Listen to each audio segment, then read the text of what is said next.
family, aile, number, üye, different, farklı, similar, benzer, aynı. introduce, Introduce, tanıtmak. wonderful, Harika, quite, oldukça, hazel, ela, well built, iyi yapılı. Ne? architect,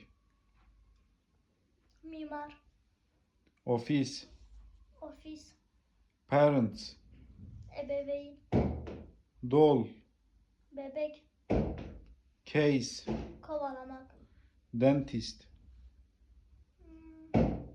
Diş doktoru, look for, look for, aramak, leave, ayrılmak, information, bilgi, capital city, başkent, own, sahip, prepare, hazırlamak, neighborhood, mahalle, sunset, sunset,